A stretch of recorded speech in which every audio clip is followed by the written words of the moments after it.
স্কুলে যাচ্ছে। হাই করে দেখতে চান? ওইটাই খাবে তো, ওইটাই খাবে, দুজনে মিলে খাবে, তাই তো মাম্মা? হ্যাঁ হ্যাঁ হ্যাঁ, ঠিক আছে। তো আমার মেয়ের জন্য নিয়ে আসছে, তো ওর জন্য নিয়ে আসেনি বলে রাগ করছে। আচ্ছা আচ্ছা, ঠিক আছে, খাও খাও খাও খাও খাও। একটু পড়ে আছে। দেখো মুরগিটাকেও এত একে নিয়ে সারাদিন খেলা করবে আমার ছেলে মেয়ে দুজনেই।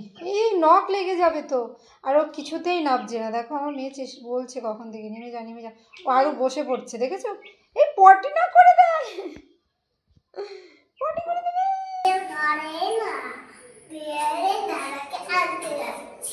দাদাকে নিতে যাচ্ছ? ও আচ্ছা। খুব জ্বর, আজকে একটু ঠিক আছে, রাতে সারা রাত জেগেছিল, তাই না মাম্মা? যাচ্ছ তো, দাদাকে নিতে যাচ্ছ তো? আচ্ছা, দেখো চলে গেল। আরে চিকু, তুই যাবি? তুই দোকানে যাবি? দোকানে যাবে? হ্যাঁ